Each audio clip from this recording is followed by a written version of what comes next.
Right now at 5, an area man devotes decades and life savings to a museum honoring those who served, and that museum will soon be open to the public.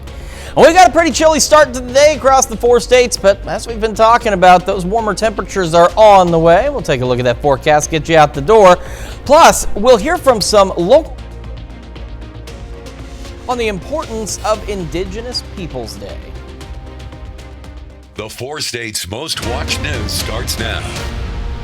Good morning, 4 states. Welcome to the KOAM Morning News. It is now 5 a.m., or at least slightly after. I am Chris Warner. We've been talking about warm temperatures, and they are on the way. However, if you step outside this morning, you're going to go, what in the world are you talking about? Warm temperatures? This isn't warm, and you would be correct. It is absolutely not warm this morning, but that's about to change. Taking a live look, MoDOT camera, 20th in range line, looking back to the north, looking pretty good this morning. So we're sitting at 47 in Joplin. There's the Pittsburgh camera. Let's take a look there. Much cooler though, 42 degrees. So there is a bit of a chill in the air. Kids getting on the bus this morning, another light jacket definitely needed.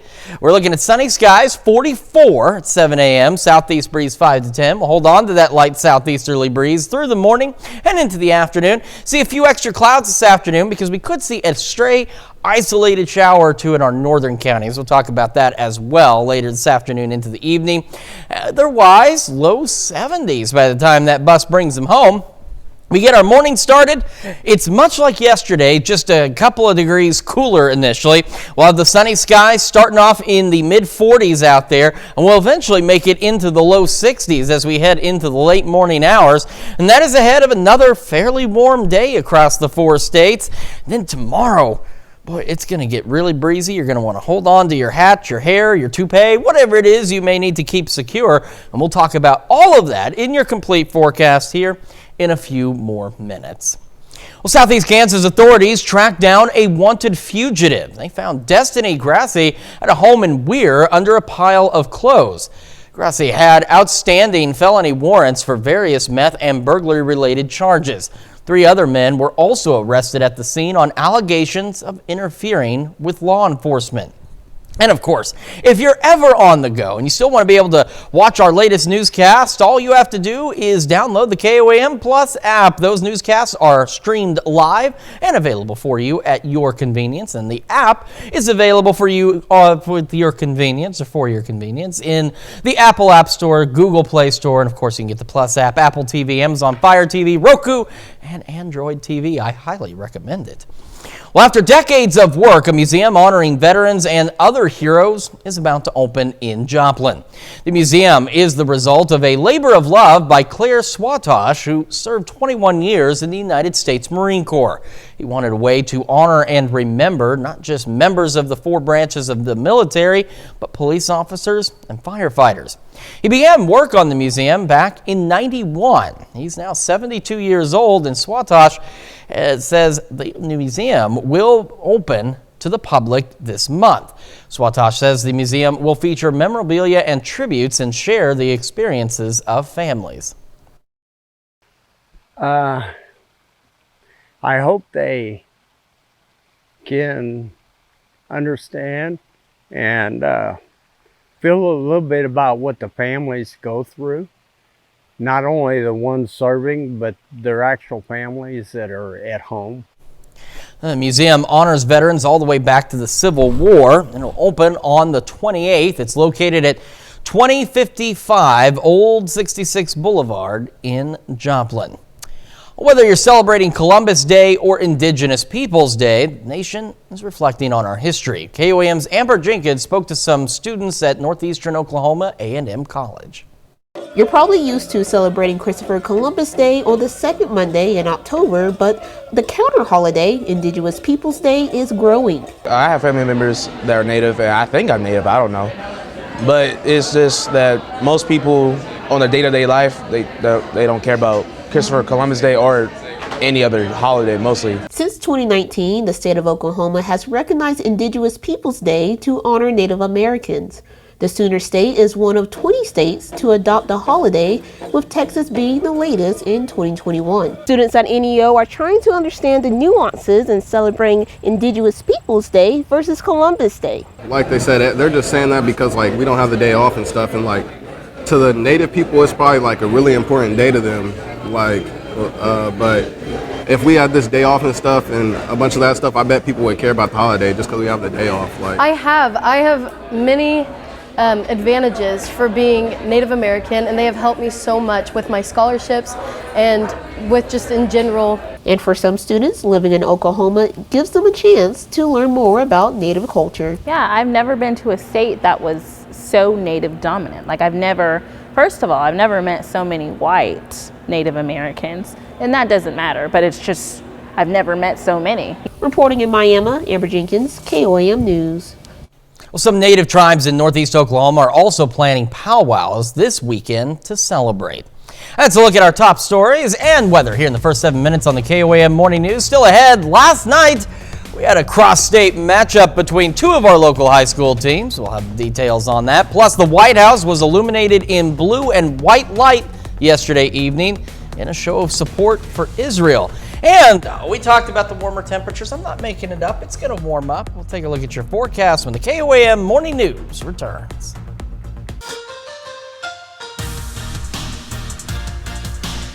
Well, the Missouri Southern Lions came off a disappointing loss last Saturday versus Fort Hays State. However, a quick turnaround as they prepare for a big game at home versus number 3 Pittsburgh State this Saturday.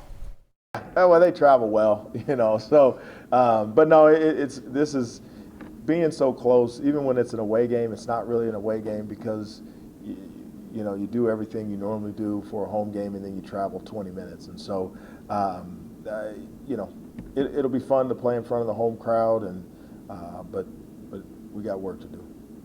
I mean, just being ourselves. I think we got the talent and we got the ability to play with anybody in this league. It's just about us going out there and executing and doing it for 4 quarters, because if a lot of these teams, you're not going to get many chances to take the lead, or they're not going to make a whole lot of mistakes. So we got to capitalize when those things do happen and then be able to do that for the whole game. Sticking with Missouri Southern football, the MIAA announced that they have named sophomore linebacker Zach Bergman as Defensive Player of the Week. Bergman led the Lions with 12 total tackles and also picked up his first career interception in Saturday's game versus Fort Hays State.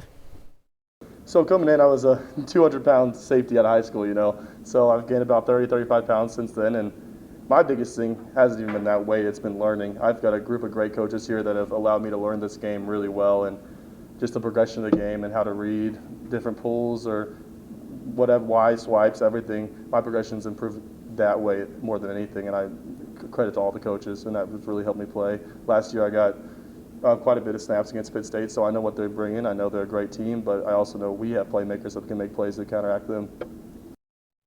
Well, it's the last week of the high school volleyball regular season in Missouri, and last night we had a cross-state matchup between two of our local high school teams. It was senior night in Joplin as the Lady Eagles honored their seniors for all the hard work they've put in over the last 4 years. Great moment there. However, Pittsburgh looking to spoil the party. In the first set, Erica Maxwell gets the kill, but Joplin quickly responds as Raylan Calderon says, "Right back at you," to even things up in the set.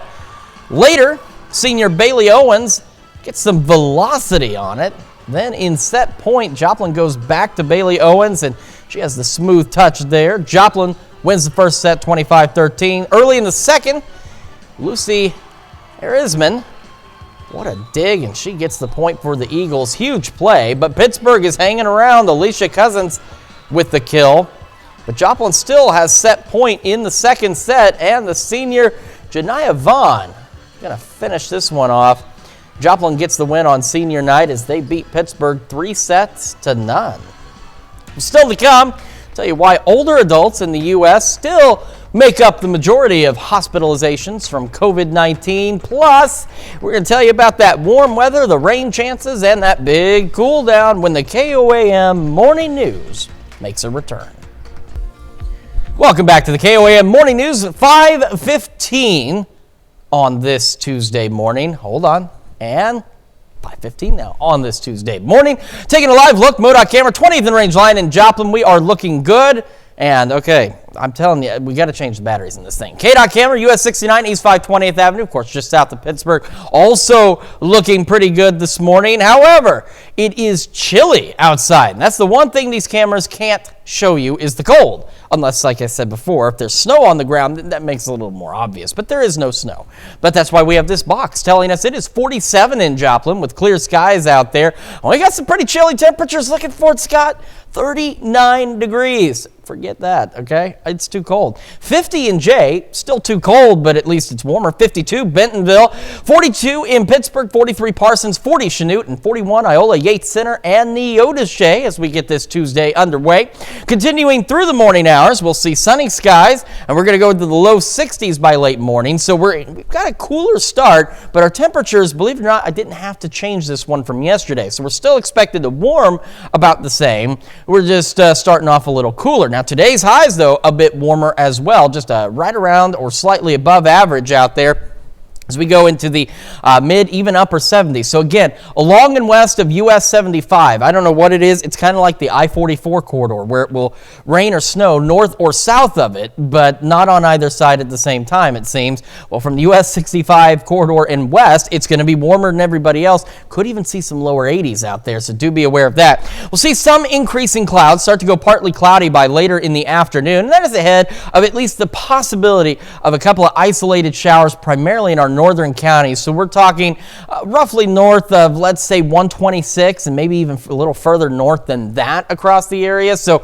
we will see a couple of showers, but most of us will remain dry, and a couple of additional stray showers will be possible overnight in two parts of southwest Missouri. Otherwise, partly cloudy skies and considerably milder than where we've been the last couple of nights, especially compared to right now as we go back into the low 60s and maybe some upper 50s across the area. So let's look down the road. Tomorrow, warmer yet, near 80 and quite breezy as well.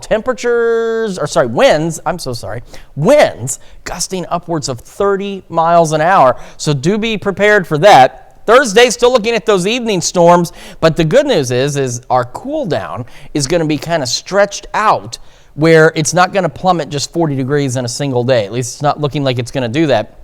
80 Thursday into the upper 50s, but here's the deal. That high of 67 Friday, we're going to hit that early, and then temperatures will fall gradually through the day, making it back into the upper 40s. Got a nice weekend. Don't forget the eclipse this Saturday. We'll have more information on that a little later this week. Stray shower or two possible Monday, couple pop-up storms Thursday. Temperatures do begin to warm up slowly. We hang out in the low 60s, and then by the end of next week, we start to warm back up into the upper 70s.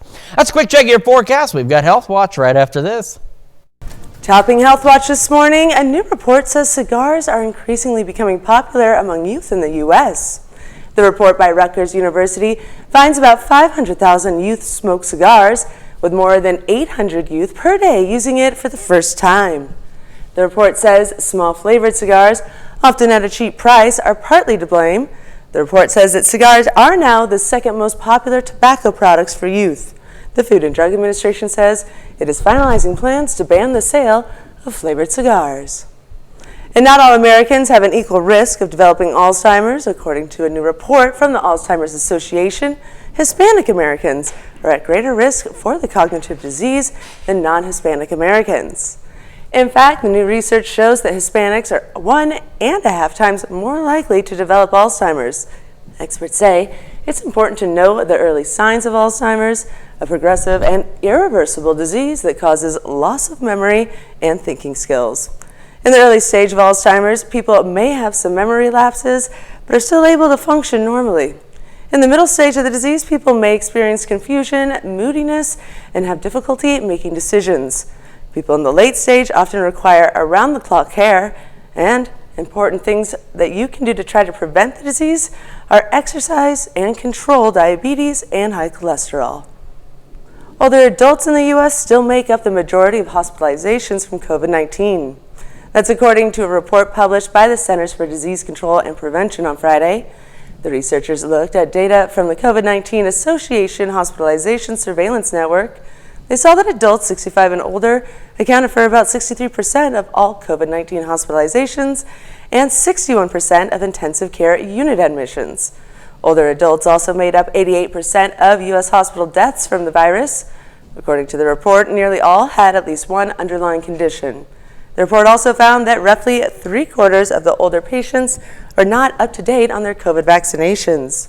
There is a newly updated COVID-19 available this fall to everyone ages 6 months and older. And 2 new studies are suggesting that RSV can cause more severe symptoms in older adults, especially if they have underlying conditions. The studies were released by the Centers for Disease Control and Prevention Thursday. In one study, researchers looked at about 15 months of data from 25 hospitals. They found adults ages 60 and older who had RSV were hospitalized less frequently when compared to those who had the flu or COVID-19. However, those who had RSV tended to need more help to breathe. The second study looked at nearly a year's worth of data from more than 1,600 senior patients who were hospitalized with RSV. They saw that more than half were 75 years or older, and nearly all had at least one underlying condition. Nearly a fifth had to be admitted to the ICU, and nearly 5% had died. According to the CDC, RSV kills up to 10,000 people in the U.S. a year who are 65 and older. 2 RSV vaccines for older adults were approved earlier this spring. And it's that time of the year again. Fall and winter are when highly contagious respiratory viruses start spreading rapidly.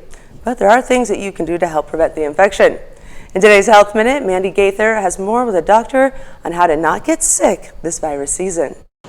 Across much of the U.S., illnesses are starting to tick up. This is a season where respiratory viruses typically occur. Overall, COVID-19 levels are currently dipping, but it remains a concern, causing nearly all virus-related hospitalizations since the start of the year, according to the CDC. Some major cities, including New York and Washington, D.C., are already starting to see high levels of healthcare visits for respiratory virus symptoms. Georgia and New Mexico are also seeing moderate levels. But you can protect yourself, and that starts with practicing healthy habits, says Dr. Jesse Bracamonte with Mayo Clinic. Make sure you're getting plenty of rest.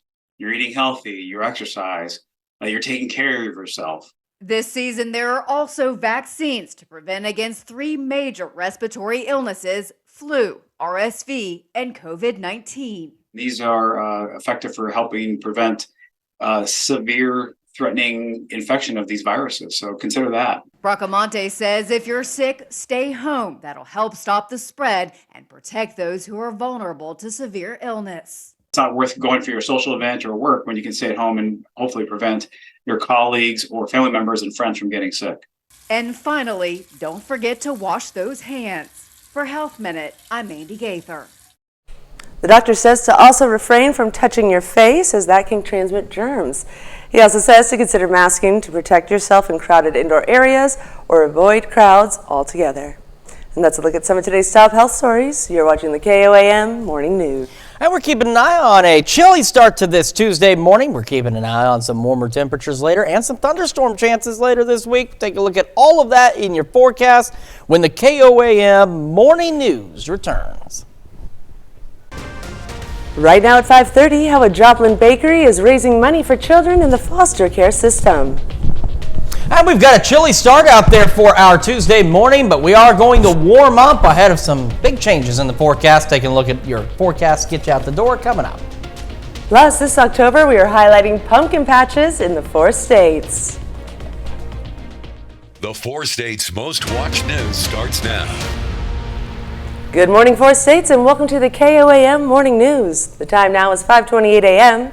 I'm Caitlin O'Shaughnessy. I'm Chris Warner. So it's a little bit on the cool side out there this morning, but it is going to warm up, and it's going to be a pretty decent day for us across the area. Taking a live look, MoDOT camera, 20th and Range Line in Joplin. We're looking pretty good so far this morning. And a quick check outside, KDOT camera in Pittsburgh, and of course that same MoDOT camera in Joplin, both looking pretty good out there. 47 in Joplin and 42 in Pittsburgh. And if that's not cold enough for you, head to Fort Scott, upper 30s in Fort Scott to start our day. Kids getting on the bus, we're looking at sunny skies, but they're going to need a coat out there for sure as we're in the low to mid 40s. Southeast breeze at about 5 to 10 miles an hour. And then as we head home this afternoon, a few extra clouds out there, partly cloudy, warm though, low 70s, hanging on to that southeast breeze at about 5 to 10 miles an hour. And as we get our morning started, we're looking pretty good. Sunny skies out there, again a chilly start, but we update these graphics every day. Did not have to change that number. So we're still looking to make the low 60s by late morning, so we'll have a pretty quick warm-up. We've got some gusty winds ahead of us tomorrow, thunderstorm chances out there, and then we cool right back down. We'll look at all of that in your full forecast here in a few more minutes. Caitlin? Thanks, Chris. A Joplin baker celebrates the adoption of 2 more kids by donating more than $800 to Fostering Hope. Farmhouse Bakery owner Hannah Jack announced that 10% of all sales during the adoption week would be donated to Fostering Hope. She also encouraged customers to tip generously, promising to match their tip amount out of her own pocket. I think we about doubled our normal sales on Thursday last week, which was super cool because we were like celebrating our adoption that day, got to finalize it, and so like I wasn't even here for most of the day, but people were just coming in and like. Jack encourages community members to consider ways they can help foster families, especially as we get close to the holiday season. And this October, we're highlighting pumpkin patches in the 4 states area. Wood Farms Pumpkin Patch is in Pittsburgh, and it's been around for 18 years and started out as educational and has grown to include over 16 attractions. Some new additions this year include the Culvert Pipe Horsery Swing, and you can add to the art area. The owner says that the uniqueness of the pumpkin patch is what makes it so special. I feel what's most unique about our pumpkin patch is we are a working farm, so we have people come from all around who prefer the agricultural environment, and to see us utilizing things that we use on our farm, our other farm, which is raising cattle, how we can use it at the pumpkin patch also. The pumpkin patch is open on Saturday and Sundays from 12 to 6. And that's a look at our top news stories. Coming up this half hour on the KOAM Morning News. Rock band U2 paid tribute to at least 260 people killed at a music festival in Israel over the weekend. And why the violence in Israel has pushed the price of oil up on Monday. We'll have the latest. You're watching the KOAM Morning News. Topping World Watch, CNN's Anderson Cooper sits down with a mother in Tel Aviv who shares videos posted online by Hamas of her daughters being held hostage.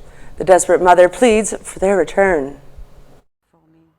When we met Maya Yanzin, she was scrolling online, looking at hostage videos, searching for new pictures of her captured daughters. When did you learn that your daughters were missing?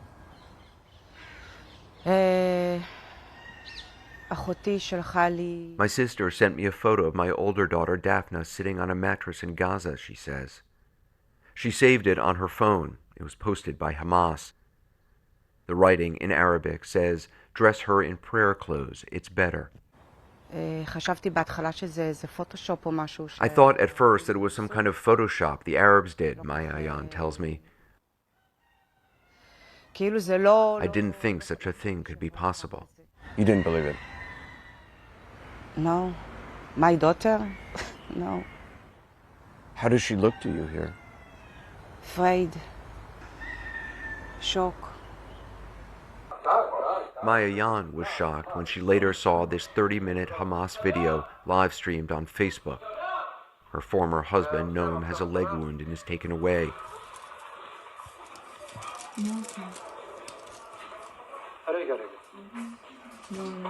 If I know he is here, I not shot him.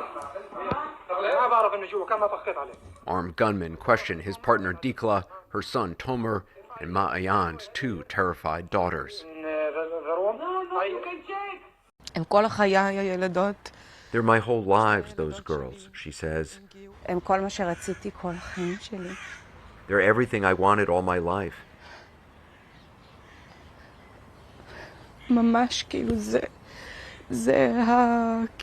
This is my existence, to be a mother. It's all I wanted.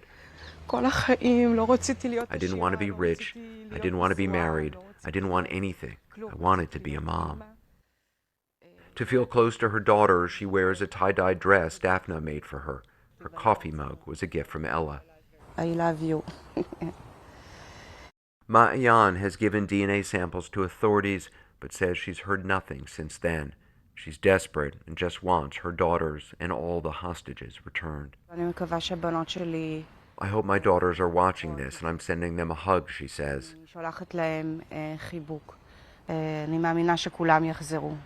I believe everyone will return, and for Noam and Dikla to know that we're here, the whole family together, supporting each other, cooperating, and working together to get them back. Anderson Cooper, CNN, Tel Aviv. And rock band U2 paid tribute to the at least 260 people killed at a music festival in Israel over the weekend. Revelers at an all-night dance party near the Gaza border found themselves under fire shortly after sunrise on Saturday. Many of them were reportedly shot as they tried to escape the violence. Some survivors were captured by militant group Hamas and are being held hostage. Never one to shy away from political causes, U2 singer Bono dedicated the song Pride in the Name of Love to the Nova Festival victims. He pointed out that the irony of singing a song about nonviolence about the situation, and U2 is currently performing a string of shows at the Sphere in Las Vegas. The White House was illuminated in blue and white on Monday evening in show of the support for Israel. Blue and white are the colors of the Israeli flag. South Carolina Senator Lindsey Graham requested the gesture following the attacks by Hamas on Israel. Hamas launched a surprise attack on Israel early Saturday morning, and since then Israel has carried out retaliatory strikes. The combined death toll has risen to nearly 1,600, including at least 11 Americans. Israel has formally declared war on Hamas. And violence in Israel pushed the price of oil up Monday. U.S. oil settled above $86 per barrel, a jump of 4.3% for the day. That's still off from recent highs, though. That's because oil prices fell significantly last week. The fear now is oil-producing nations like Saudi Arabia and Iran get drawn into the conflict. Goldman Sachs estimates that oil prices could exceed $100 per barrel if Saudi Arabia refuses to boost production next year. And President Biden is expected to address the fighting in Israel in a speech this afternoon. More than 1,500 people have been killed since the surprise Hamas attacks on the Jewish state began on Saturday. The White House confirms at least 11 U.S. citizens have died, with unknown numbers of Americans still missing. CBS News' Naomi Ruchum has the latest on the fighting and the reaction from New York. Overnight, landmarks lit up around the world, from the Eiffel Tower in Paris to London's Parliament Building to the White House in Washington, all glowing blue and white in solidarity with Israel. President Biden and the leaders of France, Germany, Italy, and the United Kingdom released a joint statement pledging support to the Jewish state and condemning Hamas. Israeli rocket blasts shook Gaza this morning after Prime Minister Benjamin Netanyahu declared war in retaliation for the deadly Hamas attacks that began over the weekend. The forces of civilization must support Israel in defeating Hamas. Hundreds of people on both sides have been killed. Hamas also claims to have taken dozens of Israelis hostage, including an 85-year-old grandmother seen here. I'm sure she's very scared. Hamas has threatened to execute hostages if Israel strikes Palestinian civilians. As fighting also intensifies near the country's shared border with Lebanon, Israel says one of its deputy military commanders was killed. Back in the U.S., tempers flared as pro-Israel and some pro-Palestinian protests broke out in several cities yesterday. No one look at us. No one cared about us. There's nothing we can do other than go to war and hope for the best. The White House says military assistance is already on its way to Israel, though there are no plans to put U.S. boots on the ground. Naomi Ruckham, CBS News. Some state and local leaders say that they are heightening security at Jewish synagogues and schools. Though the FBI tells CBS News there's no specific or credible intelligence indicating that a threat to the U.S. stemming from the attacks in Israel. And that's a look at some of your biggest headlines from around the world. We'll be right back. Welcome back to the KOAM Morning News. It is now 5:43. and it is Tuesday. So as you know, we're on that downhill run to Friday already. Live look at the MoDOT camera, 32nd and Range Line in Joplin. We are looking pretty good out there and not too bad from the KDOT camera at 69 and East 520th Avenue, just south of Pittsburgh.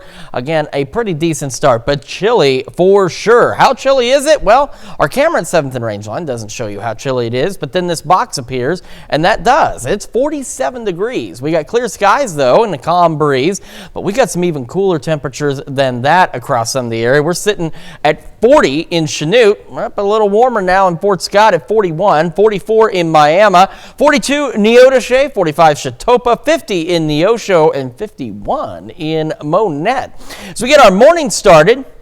It's not going to be too bad, and this is the nice thing, is that this temperature from yesterday hasn't changed. So even though we've got a considerably cooler start out there, we're going to warm up rather quickly into the low 60s. So still cool by late morning, but it's going to be a nice quick warm up across the area ahead of a relatively decent day. So we're going to have sunny skies initially. Temperatures are eventually going to make it in mid-upper 70s across the area. And of course, if you are along and west of US 65 in 75, my apologies, in southeast Kansas, you're going to be a little bit warmer. US 75 is like this odd dividing point between warm and cooler temperatures. Kind of like I-44 is that weird dividing point between where precipitation is or isn't. US 75 behaves that way for temperatures. So you may be a little closer to 80, maybe even a couple of lower 80-degree readings out there in, say, Elk and Chautauqua counties possible today. So much warmer than where we have been. We have a milder evening ahead of us as well. As we head into the evening, partly cloudy skies, an isolated shower or two possible in our northern counties, let's say right along the Highway 54 corridor and give or take a few miles on either side. We're otherwise partly cloudy through the evening, and then we could see an additional stray shower or two as we go into the overnight hours, mainly in southwest Missouri. But overall, at least through this evening and overnight, most of us are going to remain dry, and we'll go back a little warmer tonight, mid-upper 50s across the area. So then we have some changes on the way we've been talking about in the last couple of days, and now we can show them to you. Number one, it's going to be much warmer tomorrow, near 80, but it's also going to be windy. We're talking gusts upwards of 30 miles an hour across the area. Then we head into our Thursday, another breezy day, right around 80 again. Then we'll have those evening thunderstorm chances built in. So while the chances overall are relatively low, there is that possibility, and again, we're keeping an eye on it, maybe a strong storm or two with some small hail and gusty winds.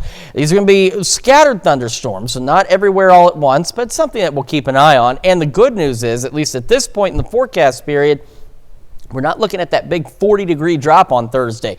It's actually going to be somewhat spread out between Thursday and Friday now, which will be a lot better than just a sudden plummet in temperatures. So we'll fall back eventually into the upper 50s Thursday night, and this high on Friday is going to be relatively early in the day, and then we're going to turn around and start to cool down as we go through the day. So similar to what we saw last week, about midweek into week, where we saw a warm day initially and then temperatures gradually fell throughout the day. That's going to be the case for us on Friday, back into the upper 40s. Eclipse day, it's cool. You're going to want a jacket, and you're going to want to have proper eye protection, of course, but we got 60% totality out there in terms of the solar eclipse, and that's going to be happening by late morning, early afternoon. Sunny skies, so a great view. Sunny on Sunday, still low 60s. Stray shower Monday, low 60s. And we start to warm up by midweek next week, back into the upper 60s, and then eventually jumping into the upper 70s with some additional thunderstorm chances by Thursday.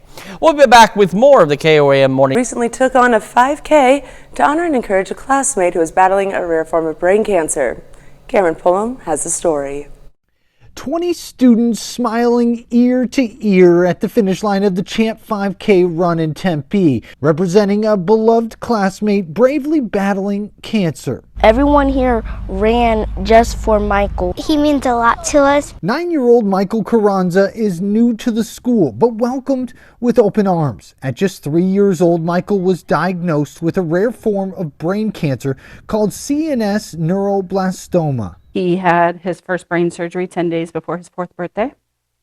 He then went through aggressive chemotherapy. Michael's mom, Teresa, says the past 6 years have been filled with hope and heartbreak, remission and reoccurrence, a life so many children sadly experience too often. Over 400,000 children get diagnosed with with cancer each year. Michael's vulnerable immune system has kept him homeschooled until now, a transition that hasn't been easy. Attending school for the first time at the age of 9 is very difficult. When the Marino Elementary School Run Club heard Michael's story, they decided to act by running in a local 5K and dedicating every step to him. We care about him a lot, and we will be by his side whenever he needs us. We got medals at the end.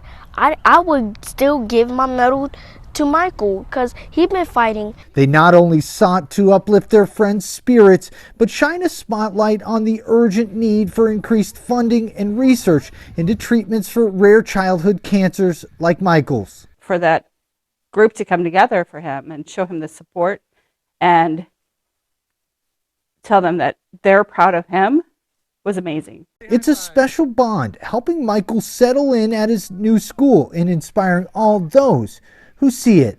I'm ABC 15's Cameron Polam, and that's Uplifting Arizona. And a man who survived the Oregon Road fire in Washington tells his story. 30% of his body was burned when he ran through the flames to save his neighbors. He's now back home in Spokane County and speaks to Natalie Grant. This video taken by KXLY's Marissa Rio the day the Oregon Road fire started burning through communities near Elk shows a man being carried towards an ambulance with severe burns. Yep, that's me. That's crazy. That almost makes me tear up. Little did she know that was Justin Knutson, who we first heard from back in August. It was very difficult to walk. You know, as you can see, I'm just hunched over. I mean, that was a crazy day. Justin is now back home with his family, recovering, but says that was the moment he knew he would make it. Honestly, it was relief that I was at an ambulance. I mean, that was like the biggest relief, was to see firefighters, an ambulance. I mean, at that moment, I knew I was going to be okay. Since that day, Justin has undergone many intense treatments, including a skin graft on his left hand. For a little bit, it was daunting just to even think about when I would be back or how this would even work, but this is a good step to getting back to reality. Justin says sometimes it's hard to watch videos from that day, especially this one of the exact flames he was running through, captured by a Spokane sheriff's deputy. The first couple times I couldn't finish it.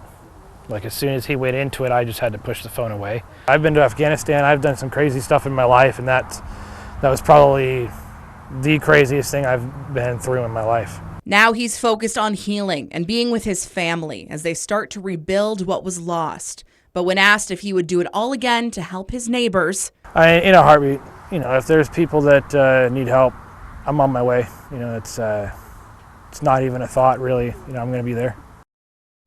The fire started August 18th and destroyed over 100 homes and scorched more than 10,000 acres. We'll be right back with more news after this. A shop in New York goes viral after they resourcefully brought back the beloved fan favorite, the Coca-Cola float. The Lexington candy shop has been in business for nearly a century since it opened its doors in 1925. Serving up burgers, fries, and shakes to hungry patrons.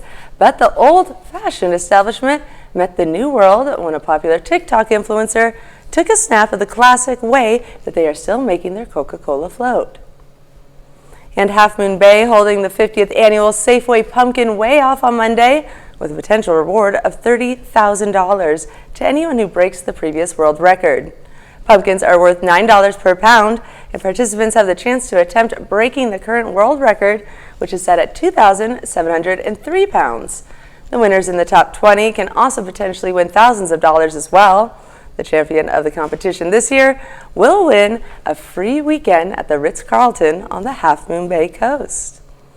And today is a day to celebrate an especially delicious art form. It's National Cake Decorating Day.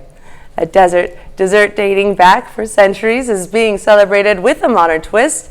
Decorated cakes carry out the theme for many of life's key celebrations, from birthdays to weddings and beyond. October 10th is the day to thank your favorite cake decorator, whether it's using icing, buttercream, meringue, or fondant. Cake decorators have many ways to express their edible art. Use the hashtag National Cake Decorating Day on social media to give a shout out to your favorite cake decorator or to post your favorite designs or memories of past cakes. Well, we've got a chilly start to our morning across the area, but we will warm up nicely in the mid-40s by 8, low 60s by 11. Sunny skies out there contributing to that rapid warm up. We're going to be at or slightly above average, mid-upper 70s out there. Sunny initially. We'll see some partly cloudy skies by around 4 and an isolated shower or two possible in our northern counties, say right along the Highway 54 corridor and give or take a few miles on either side of that. Most of us will remain dry. We're partly cloudy through the evening and overnight, and then a couple of additional isolated showers will be possible in parts of southwest Missouri as we head overnight as well. Lows a little bit milder too as we go back into the mid-upper 50s across the area. Breezy tomorrow, gusts up to 30, partly cloudy and near 80. 80 by Thursday. Evening thunderstorm chances, couple strong storms possible. Keep an eye on that for you. We fall back slowly into the upper 50s, and then our high of 67 Friday will hit that early, and temperatures will gradually fall through the day back into the upper 40s. We're cool through the weekend. Don't forget about the eclipse on Saturday. Stray shower or two Monday, low 60s, upper 60s by Wednesday, upper 70s by next Thursday, and a few more pop-up storms. We got another hour of the KOAM Morning News right now at 6. An area man devotes decades and life savings to a museum honoring those who served, and that museum will soon be open. We've got a relatively chilly start out there, but clear skies. We will warm up through the day ahead of some changes in the forecast. We've got to look at that forecast to get you out the door coming up. Plus, how a Joplin bakery is raising money for children in the foster care system. The 4 states' most watched news starts now. Good morning, 4 states, and welcome to the KOAM Morning News. The time now is 6 a.m. I'm Caitlin O'Shaughnessy. I'm Chris Warner. So it is a little bit on the cool side across the area this morning, but believe it or not, we're actually going to be warmer today than where we have been the last couple of days, even though we're a little chillier this morning than where we have been here lately. Let's take a look outside. And we're looking outside. You can do this without even having to go to your window. We will look outside for you. And we are looking at the MoDOT camera at 32nd and Range Line on the south side of Joplin. We are looking pretty good this morning. As we look outside, otherwise, we are looking good in Joplin. MoDOT camera 20th and Range Line. Chilly though, 47. Even cooler in Pittsburgh though. Clear skies. 41 out there. So kids getting on the bus this morning, yeah, they're going to need a jacket, and for some of them, perhaps a light coat as we are sunny, but cool for sure. Back into the low to mid 40s as the bus picks them up. Southeast breeze at 5 to 10 miles an hour. And then this afternoon, when that bus brings them back, we have some partly cloudy skies. Low to mid 70s, southeast breeze still at about 5 to 10 miles an hour out there. Our morning, again, starting chilly as we start in the mid 40s by 8, but we have those sunny skies, and that will contribute to things warming up rather nicely into the low 60s by late morning. As I mentioned, we are warmer today than where we have been. We're going to continue to warm. Then we're going to see some thunderstorms. Then it's going to cool down, and we've got a solar eclipse this weekend. We'll look at all of that in your complete forecast here in just a few more minutes. Caitlin? Thanks, Chris. Well, Southeast Kansas authorities tracked down a wanted fugitive. They found Destiny Grassi at a home in Weir under a pile of clothes. Grassi had outstanding felony warrants for various meth and burglary-related charges. 3 other men were also arrested at the scene on allegations of interfering with law enforcement. And to be the first to see breaking news, weather, and sports, download the KOAM News app. It's available free of charge in the Apple App Store and the Google Play Store. Just search for the KOAM News app. A 4-state hero is making sure other local heroes are never forgotten. Claire Swadish spent 21 years in the United States Marine Corps. Because of that service, he wants to make sure that veterans, our first responders, get the recognition and honor that they deserve. So he's opening the Heroes Museum in Joplin. It'll feature items relevant to all branches of the military, as well as police and firefighters. There are also stories of remembering those who are fallen service members and first responders. To the ones that less fortunate, that didn't make it home or made it home and with problems, that physical and mental problems, and it's just my way of giving back. The museum will open on the 28th. It's located at 2055 Old 66 Boulevard in Joplin. A small-town baker celebrates the adoption of 2 more kids by raising funds for a local foster organization. KOAM's Miranda Burton has more. Hannah Jack is the owner of Farmhouse Bakery in Joplin. and a foster parent. Many of her foster kids are now permanent family members. Everybody has just stuck around. So we've had 6 placements now, and we currently have 5 of them. Weeks ago, 2 of them permanently joined the family. To celebrate the occasion, Jack decided to give back to those who gave to them during COVID. Fostering Hope. Fostering Hope delivered care packages to us so that we would have something to do and something to look forward to. They send notes to our kids and notes to us, reminding us that like we're doing important things, and like when it's really not fun or it's really hard, what we are doing matters. During the week of the adoption, Jack donated 10% of all sales to the nonprofit.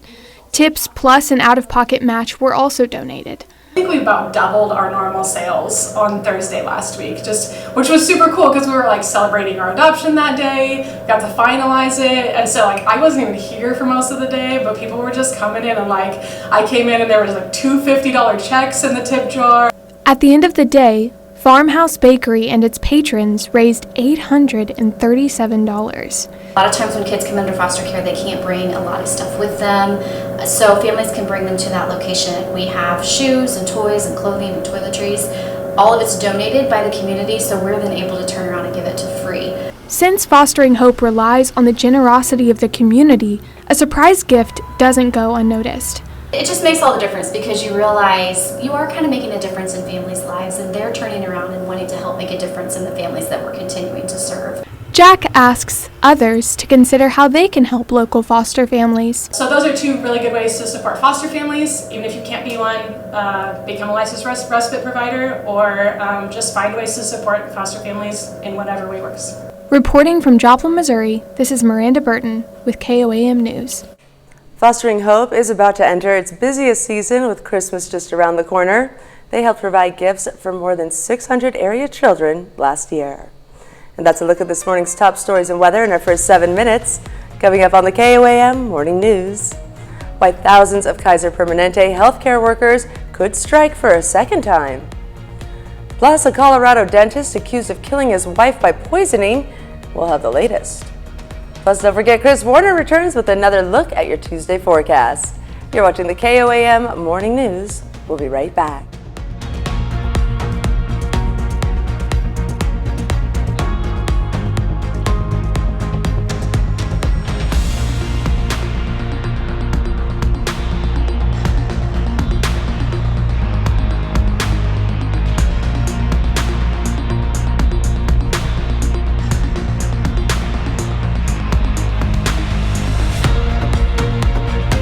Of animals were removed from a home in Chesterfield, Virginia Monday as part of a state investigation. Joy Fultz has the story. The neighborhood is pretty well quiet. In a Chesterfield neighborhood tucked off of Bensley Road. When I woke up this morning, the police were here, and I had no idea what was going on. Sits a home that is now the center of an investigation by the Virginia Attorney General's office. And then when I saw the Humane Society come in, I kind of figured it had something to do with the animals they were selling. With no official word yet from authorities on exactly what's going on at this home, for hours Monday, we saw Chesterfield Police and the Humane Society of the United States go in and out of this house carrying animal crates. I know they have dogs because I hear them at night barking in the back.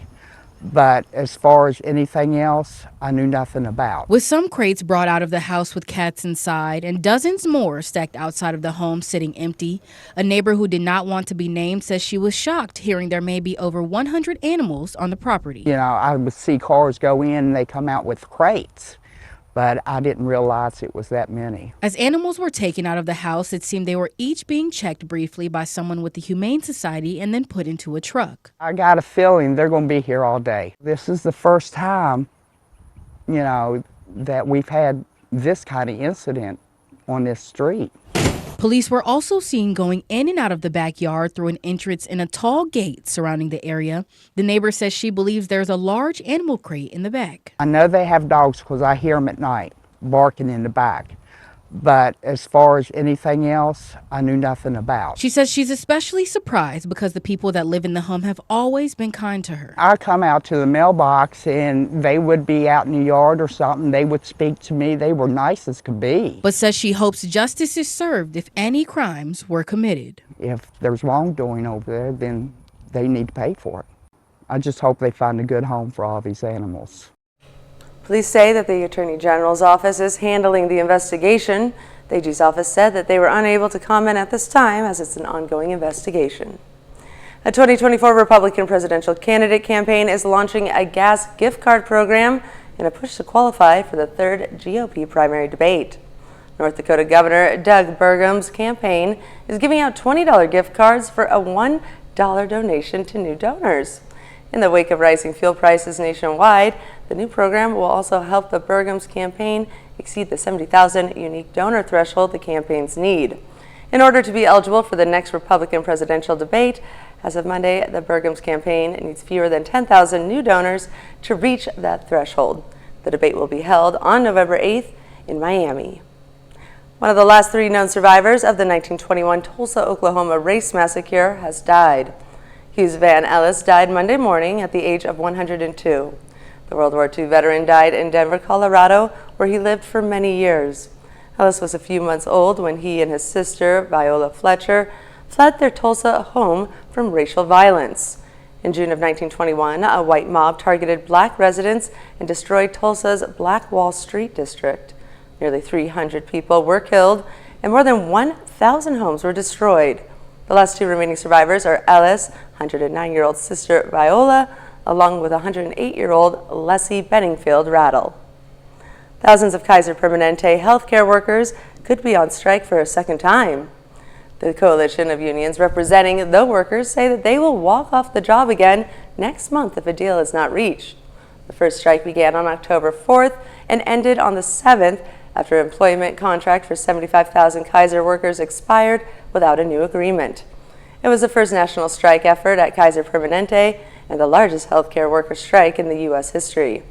The second planned strike would involve even more employees and reportedly it would last longer than the first. The nonprofit has until November 1st to issue a new labor contract. If that doesn't work, then workers are set to strike until November 8th. A Colorado dentist accused of killing his wife by poisoning her was in court Monday.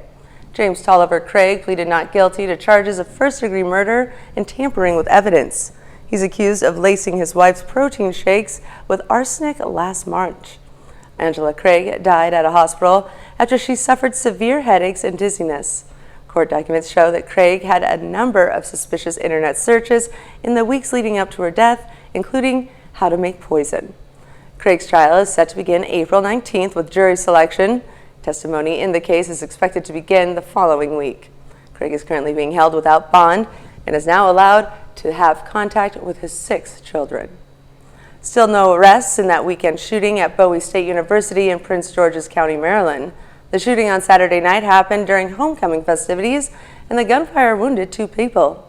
People say that the victims are now in stable condition, and Mike Helgren has more. Police recovered 1 weapon, but no one is in custody for the shooting at Bowie State University that injured 2 19-year-olds on campus who were not students here and shattered the peace. I was on the phone with my friend while she was running to safety, so that was definitely a scary experience. And what's that like? What do you say to comfort your friend? I mean, in the moment I was dumbfounded, didn't really know what to say either. It's just being there and, knowing that your presence is there. We spoke to 2 Bowie State seniors still traumatized by what happened. This is like my senior year, and for something like that to happen, like it really could have been anybody. And what if it was, me? As the crowd grew, the gates came down and cars were stopped from coming onto the campus. Bowie State's president says there were extra security measures in place for homecoming in the wake of the mass shooting at Morgan State 4 days earlier. There were police officers dispersed across the campus and actually not too far from the location of where this incident happened. But that speaks to the brazenness. Campus police say the shooting started as a dispute between 2 groups of people. We don't really need to just shoot. We don't really, there's other ways that you can resolve any problems that you have with anyone. Guns are not the answer. Bowie's president says inviting Morgan students to celebrate homecoming at her school after their celebrations were canceled was the right call. I think to just say, oh, that happened over there, and that's their problem. I think that's how we got here, folks. Bowie State and Morgan State University are both historically black universities. Bowie State is located some 20 miles from Washington, D.C., while Morgan State is 4 miles from Baltimore. That's a look at some of today's top national stories. Now here's Chris with a look at your forecast. Yeah, we've got a relatively chilly start out there across the area, but believe it or not, we're looking to be a little bit warmer than where we were yesterday. So let's take a look, getting us out the door. We are sitting at 47 Joplin, 41 in Pittsburgh, so pretty cool, but believe it or not, again, warmer today, warmer tomorrow, warmer by Thursday as well. Boy, it's a Tuesday, isn't it? We'll have another full look at your forecast here in just a few more minutes on the KOAM Morning News. Taylor Swift fans and theater owners are counting down to this weekend when the performer's career-spanning concert arrives in movie theaters. David Daniel has a look. Welcome to the Eras Tour. Taylor Swift's late August announcement that a film of her Eras Tour would hit theaters took everyone by surprise. This was completely out of nowhere, it seems. A dream come true and music to the ears of theater owners. Box office analyst Paul Jagarabedian says fans immediately began buying advance tickets like it was, well, a Taylor Swift tour. They had pre-sales that were reported to be early on within the first 24 hours at about $29 million. Multiple theater chains are reporting record pre-sales. That made Friday the 13th a scary release date for other studio films. Very notably, The Exorcist Believer, which was set for that Friday the 13th, appropriately enough, they had to move back to the 6th. Start over, start fresh, create the new.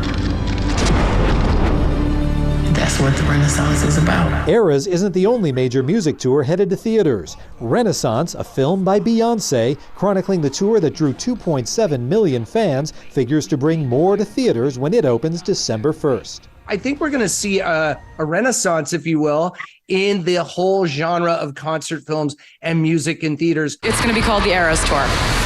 See you there. In Hollywood, I'm David Daniel. We've got ourselves, again, a chilly start out there. Take a look at these temps. 47 in Joplin, 41 in Pittsburgh. We are actually going to be warm later today. We'll take a look at that forecast.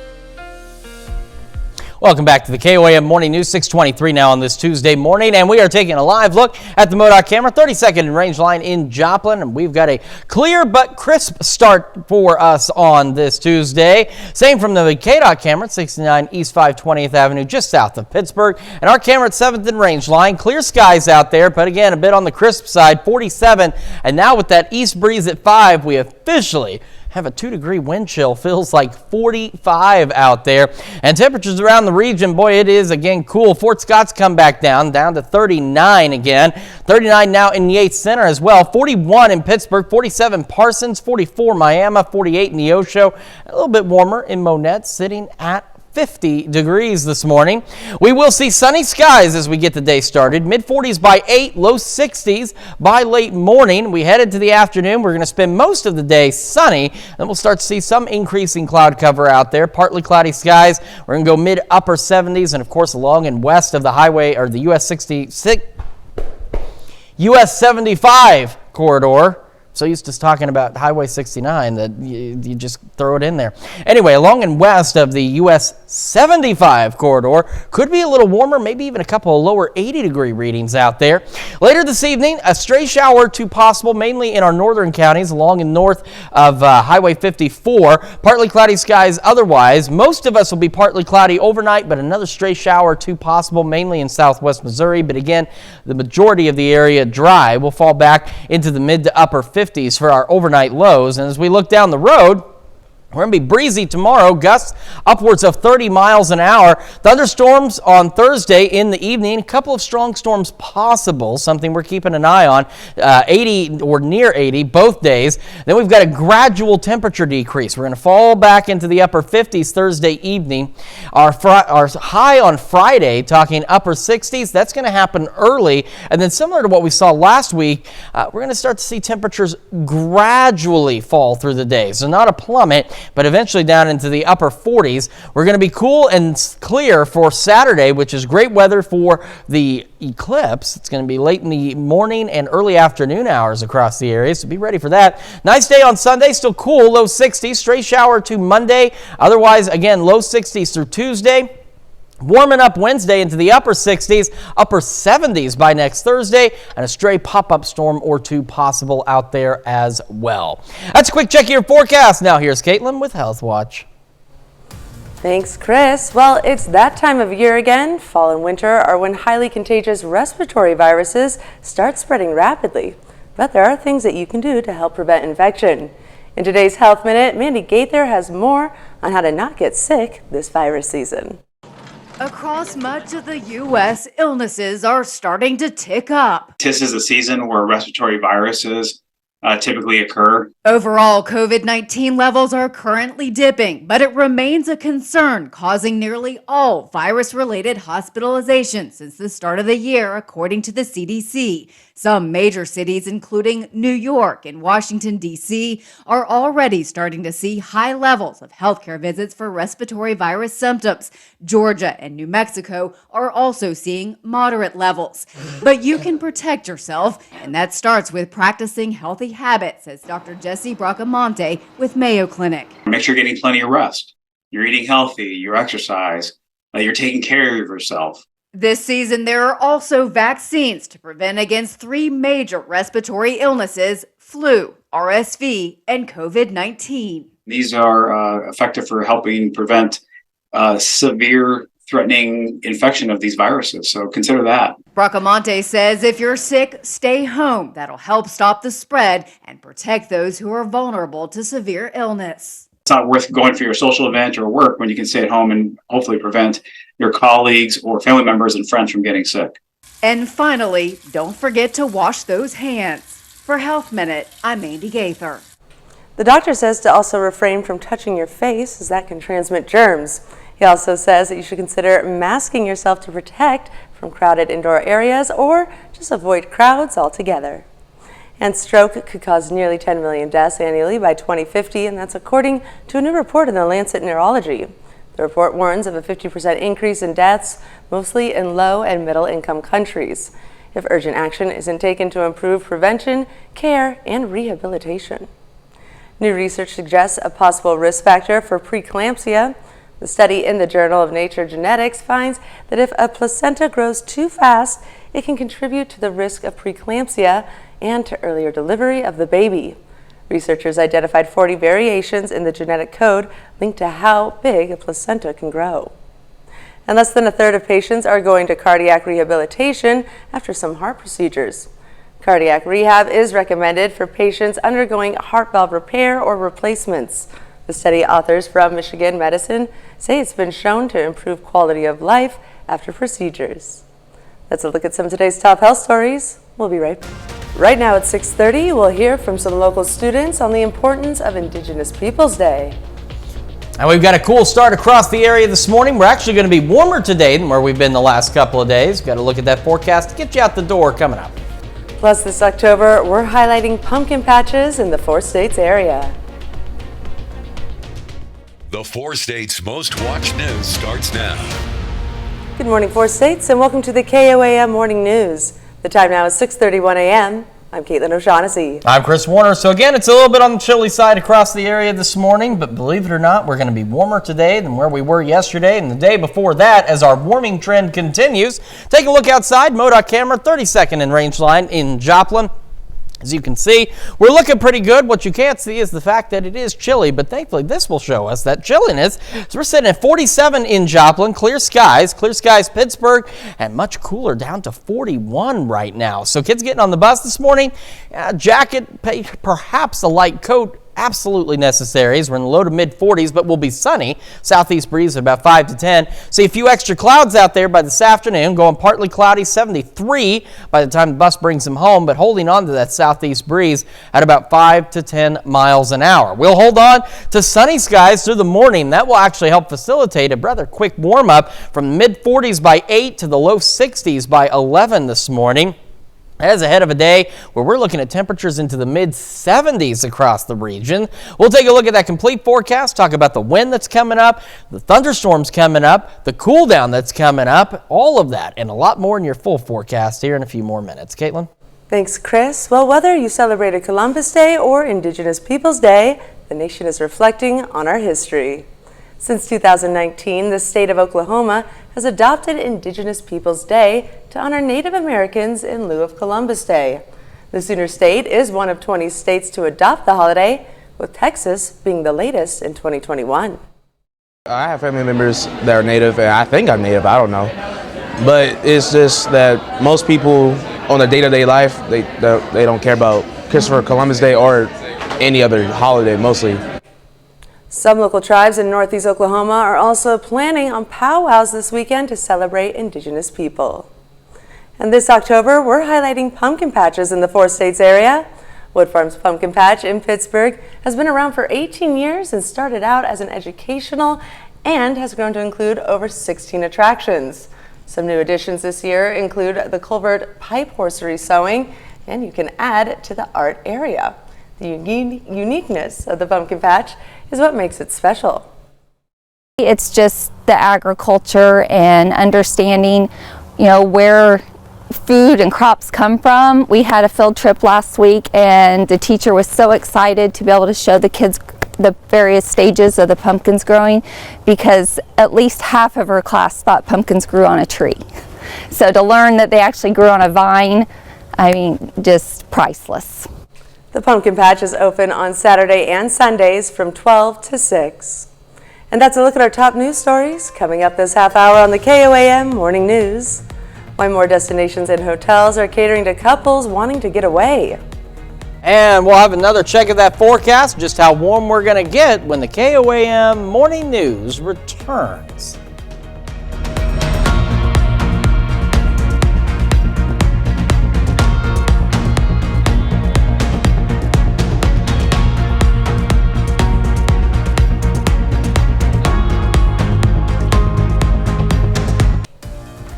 In Consumer Watch this morning, Sweetest Day is next Saturday, primarily celebrated in the Midwest after it started in Cleveland more than 100 years ago to cherish the one you love. More destinations and hotels are catering to couples wanting to get away to improve their relationships and intimacy, offering special packages, romantic touches, and private experiences. CBS News correspondent Wendy Gillette reports on the trend from Miami. John and Jen Henthorne from Sarasota, Florida, recently toasted the sunset at Sandals South Coast in Jamaica. They've stayed at 5 different Sandals resorts since getting married 16 years ago at one of the brand's St. Lucia hotels. We get to kick back, relax, and just enjoy each other without any of the noise of work and day-to-day life. It's like you're in a paradise. Yeah. Sandals resorts are adults only. South Coast offers plenty of romantic nooks, fresh flowers, and champagne at check-in with a butler to pop it open. In these new swim-up suites and over-the-water bungalows, rare in the Caribbean. In a survey released earlier this year, Sandals' own romance research shows 2/3 of respondents say it's challenging to find time for romance as they get busier. More than 50% won't let inflation stop them from taking a romantic trip this year, and nearly 3/4 say intimacy is more satisfying on a getaway. I don't have to say anything. I just give you a thumbs up on that one. Another hotel offering over-the-top romantic packages is the W South Beach here in Miami, which include upgrades to suites like this one. We stayed at the hotels for special rates. Romance packages at the Beachfront W, which just underwent a $30 million refurbishment, can include a private couples training session, cocktail making class, couples spa visit and steam shower, and love sound bath meditation. The aim of our programming is so that couples can engage, laugh, talk, and have fun. The Sandals survey finds millennials are most likely to indulge in a romantic trip this year. Wendy Gillette, CBS News, Miami. The report from Sandals also finds that the top obstacles to romance in a relationship are finding the right setting, financial constraints, work and social obligations, and children. Well, United Auto Workers union members are now striking against Mack Trucks after voting down a tentative 5-year contract deal over the weekend. The union says 4,000 workers walked off the job yesterday. This comes nearly a month after the UAW began its strike against select plants run by the big 3 U.S. automakers. And the attack in Israel has prompted major U.S. airlines to suspend flights to and from Tel Aviv. American, United, and Delta all canceled flights after the State Department issued travel advisories for the region.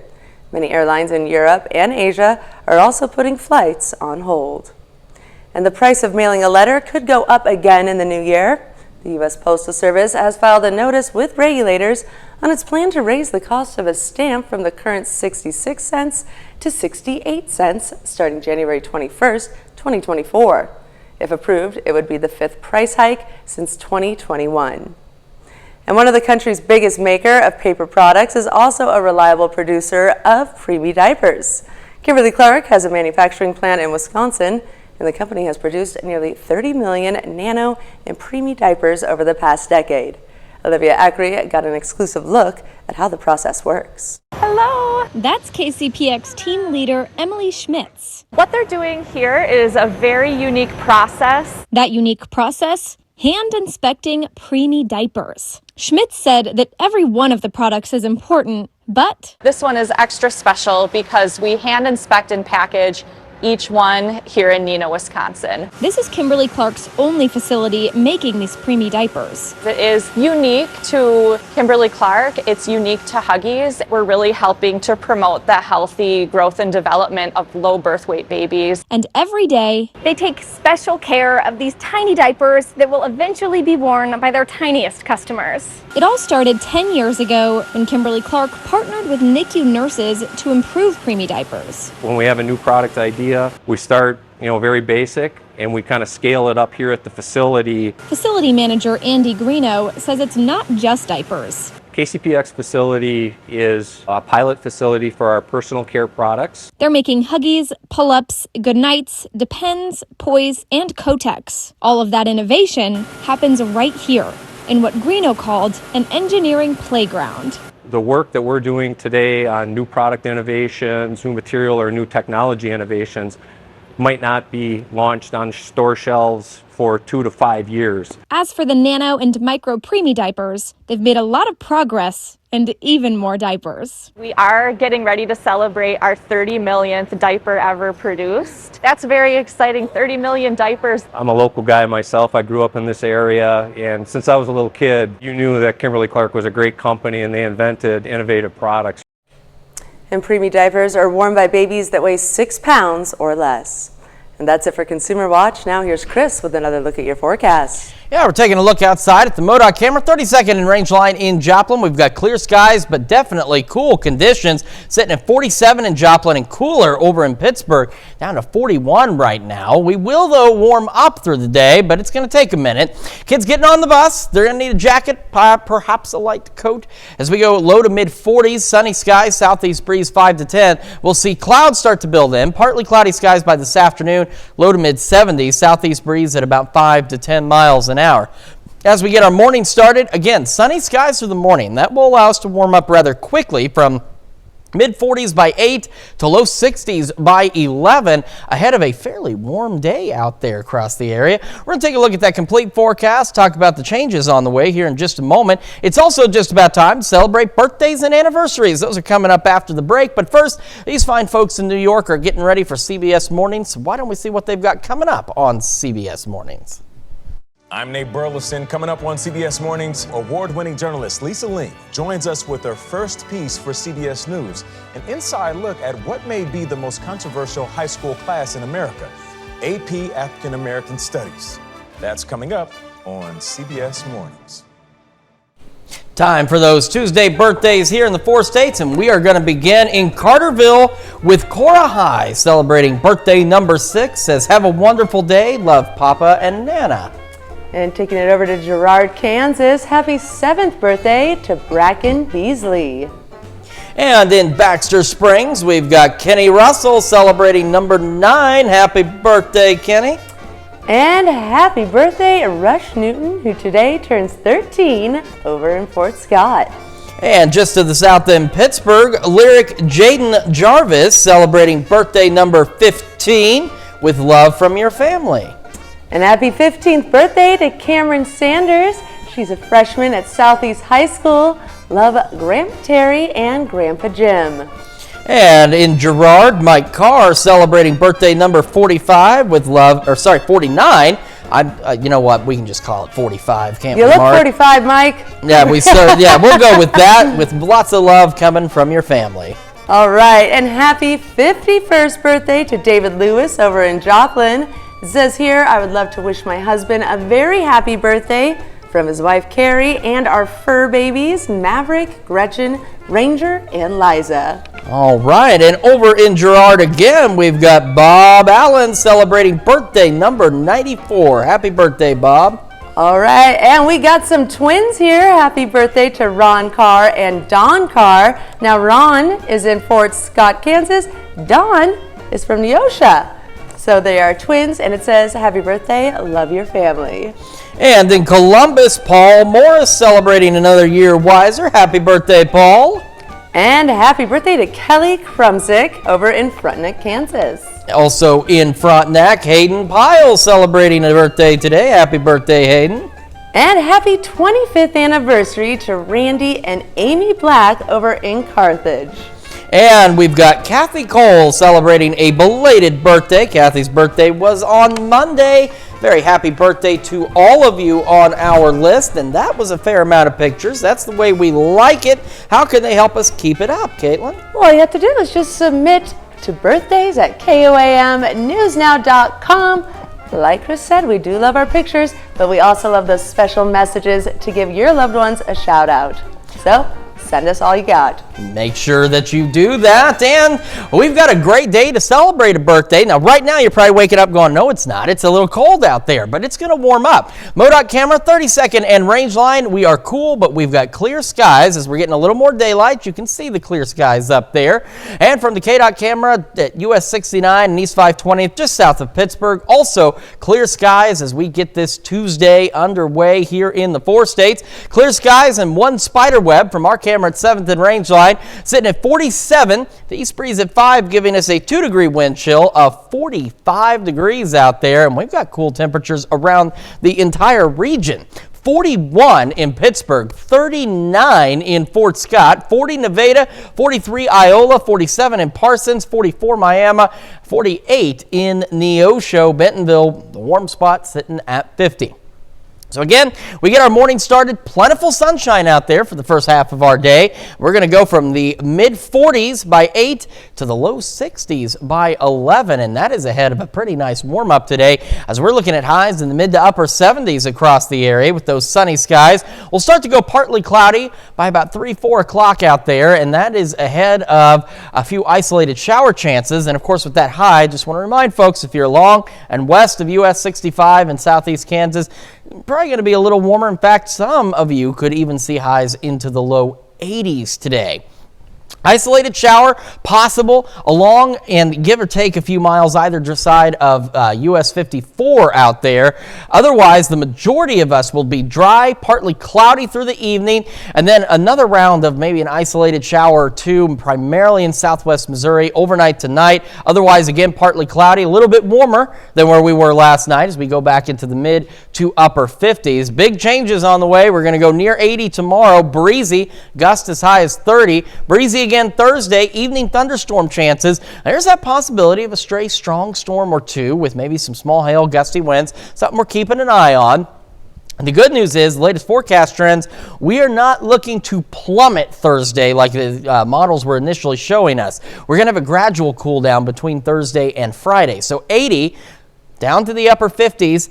Then we'll warm up to the upper 60s Friday, but that's going to be an early high as temperatures are going to slowly fall through the day back into the upper 50s overnight. Hanging on the low 60s as we head into the weekend and next week. Sunny skies Saturday and Sunday, and that's important on Saturday because we don't want you to forget about the eclipse that's going to be happening. We're looking at about 60 to 65% totality out there across the area as we head into late morning, early afternoon Saturday. And come tomorrow, we're going to start to have a little more information on this eclipse to pass along to you. And then maybe an isolated shower or two by Monday evening. We'll have another look at your forecast and the news you need to know here in just a moment. And when the KOAM Morning News makes the switch to Fox 14 at 7 a.m., Proud Growers brought massive pumpkins weighing thousands of pounds to the World Championship Pumpkin Weigh-Off. We're going to have the details. Here's a check of today's top headlines, the news you need to know before you head out the door. Southeast Kansas authorities tracked down a wanted fugitive. They found Destiny Grassi at a home in Weir under a pile of clothes.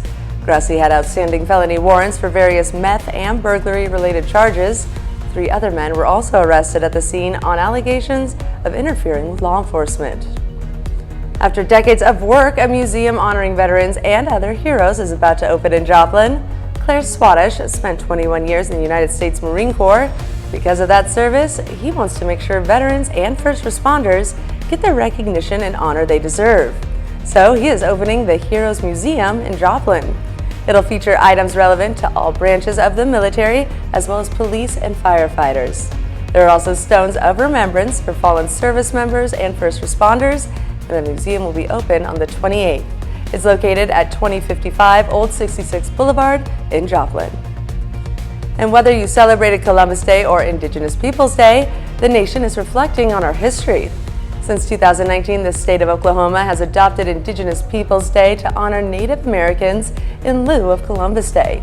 The Sooner State is one of the 20 states to adopt the holiday, with Texas being the latest in 2021. Some local tribes in Northeast Oklahoma are also planning powwows this weekend to celebrate Indigenous people. And that's a check of some of today's top headlines, the news you need to know before you head out the door. As you head out the door, grab a jacket. It is chilly, but it will warm up, so you'll be able to put that in the back of the car as you head home. We're looking at sunny skies. We're going to go mid-upper 70s out there, partly cloudy by 4, and then we'll see the chance of an isolated shower or two right along and give or take a few miles north and south of the Highway 54 corridor. Most of us dry, partly cloudy through the evening. Overnight lows a little warmer, mid to upper 50s. Another stray shower or two possible, mainly in southwest Missouri. Breezy tomorrow, gusts to 30, thunderstorm chances by Thursday evening, and 80. Gradual cool down as we go back into the low 60s by the weekend, and another shower or two possible on Monday. All right, well, coming up today at noon, we're making Southwestern pork chops in the Mr. Food Test Kitchen. And your morning news continues on KOAM with CBS Mornings. Motivational speaker Nicole Walter has a new memoir, Nothing is Missing. Coming up on CBS Mornings, she shares the power of bold decisions and what readers can expect. Or you can switch on over with us on Fox 14, where your only local morning news continues. This morning, we have how a 100-year-old World War II vet got to see his favorite football team.